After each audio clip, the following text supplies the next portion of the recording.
Hi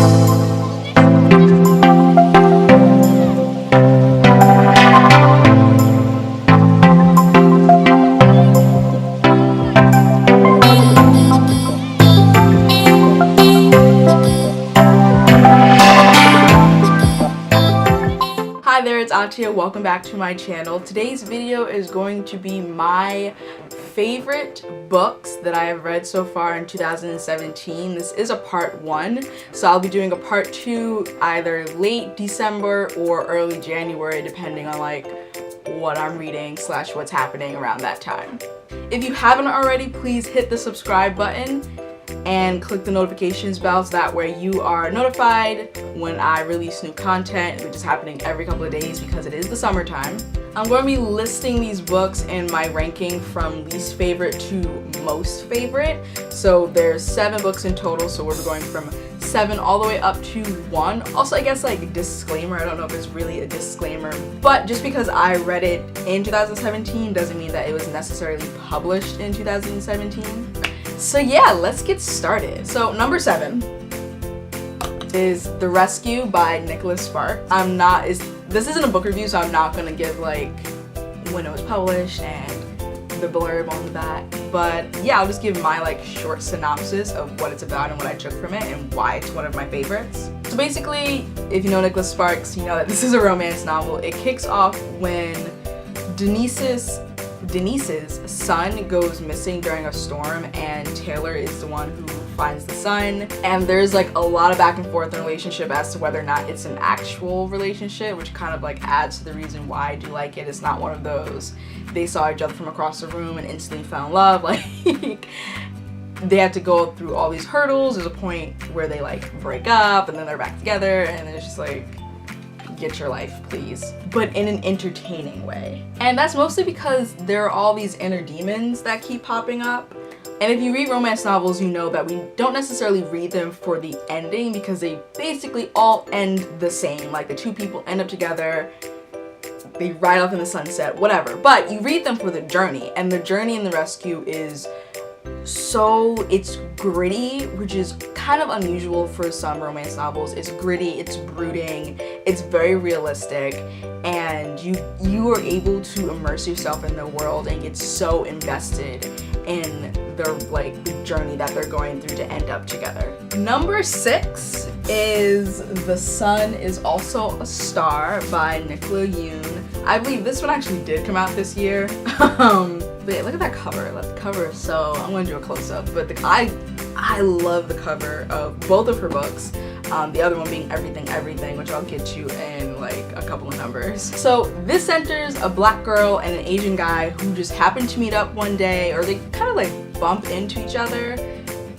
That gives the impression that they know each other. They meet one day in New York City, and basically they fall in love, right? The entire book chronicles this one day of them meeting each other, adventuring around New York City, going to all the places she has to go to because she's like trying to stop her family from being deported, as well as him running away from this interview that he's supposed to be going to. These aren't spoilers, by the way. Like, does he end up at the interview or not? Does she end up deported or not? We'll never know.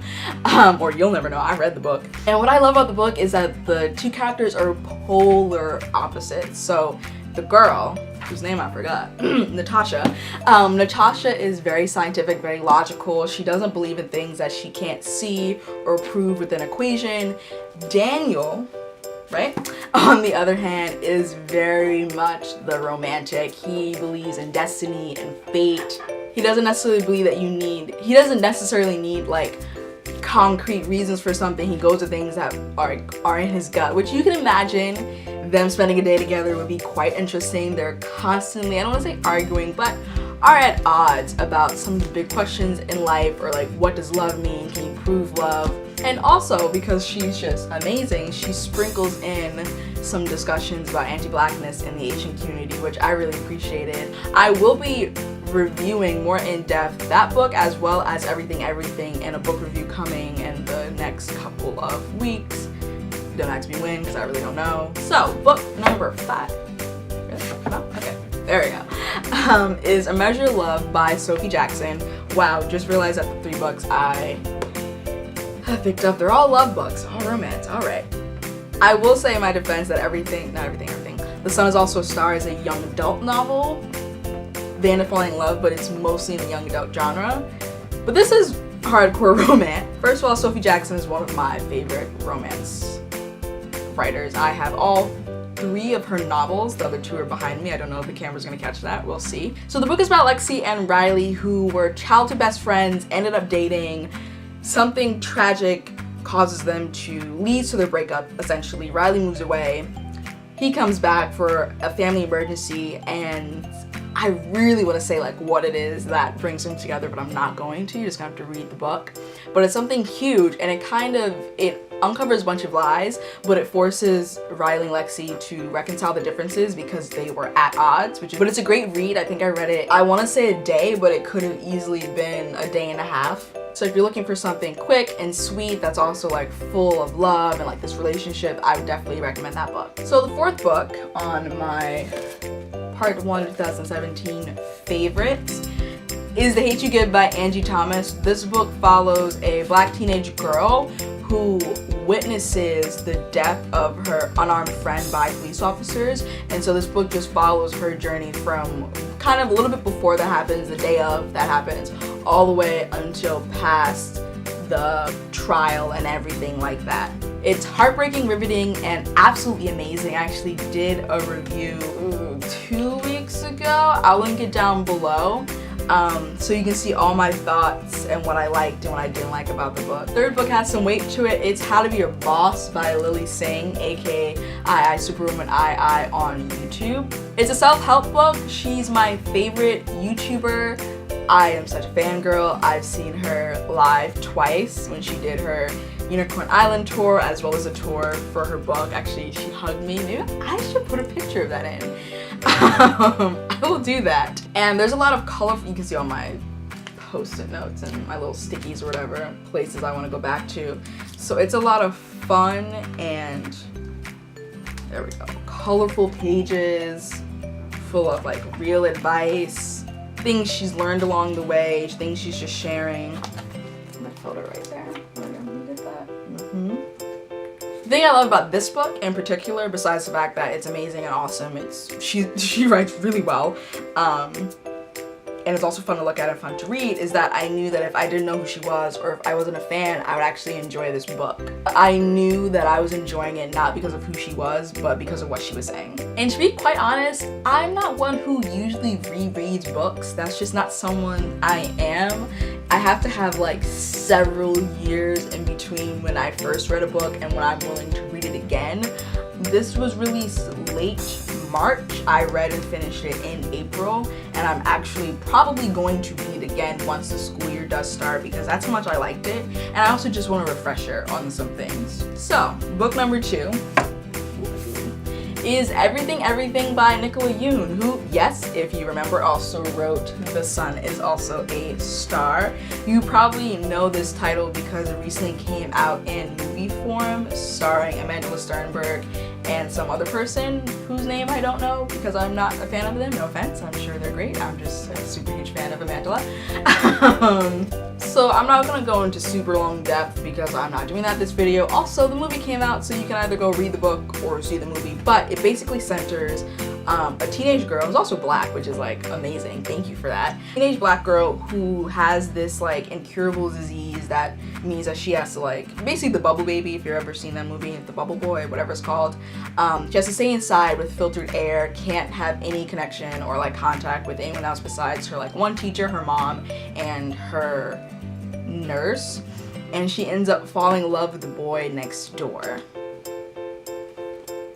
And you can see where that's going. There's this amazing twist, however, towards the end that you will not see coming. It's perfectly played. I totally recommend this book. Obviously, I recommend all the books on my favorites list because duh.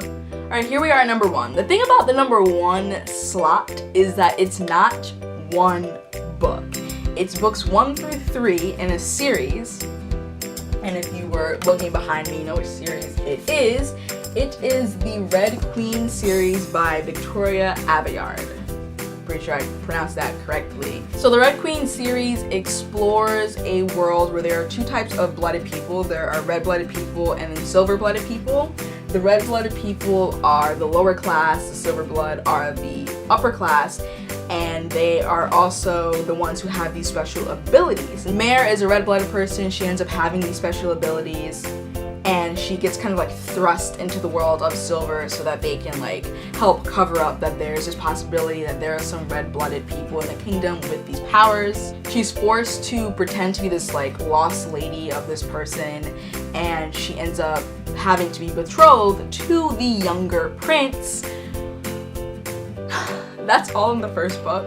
I will say throughout the 3 books, there's supposed to be a 4th book. I don't know if that's the last book, but I know there is going to be a 4th installment of the series. So right now we have the Red Queen, the Glass Sword, and King's Cage. And so throughout the series, you see people change and grow, especially Mare. I think she has the most dramatic character arc so far. Like, she's like barely recognizable from the time we start the story with her to the time we get to the end of book 3. And it's a little scary how much she changes, but also a little thrilling because very rarely do we see a character change as much as Mare does in just 3 books. I can put the books down. I finished the first one. Actually, no, I wasn't even finished with the first one before I went and purchased the second one. That's how much I knew. I think I was like 3/4 of the way through. I was like, I'm gonna want to read the next book because I just have to. And then I got the second book. I read it as soon as I finished the first one. It was a lot to handle. It was very intense. And so once I finished the second book, I took like a book break. I read like a short mystery novel in between. And then I dived like headfirst into the 3rd book. No regrets. Alright, thank you for watching part 1 of my favorite books of 2017. I hope you enjoyed this video. Leave a comment down below letting me know if you've read any of the books on my favorite list and what you thought of them, as well as what are some of your favorite books from 2017. Make sure to give this video a huge thumbs up if you enjoyed my short synopsis and review. Share with all your friends as well as subscribe. Please follow me on all my social media. Those handles are in the info box. I love it when people interact with me. I'm very active on all of my platforms, and I'm also super interactive. So if you like post a question or a comment, I will respond to you. But yeah, I'll see you next time. Bump into somebody I know, and then convince myself that I eventually should get the milkshake that I've been eyeing since I walked in, and then go back to my quesadilla, it's ready, and then I go to the cash register and I pay, and it's a done deal. That's how simple it is. The idea of 1, having to prepare my own food, and then 2, having to wait for said food to be made has become a lost art to me.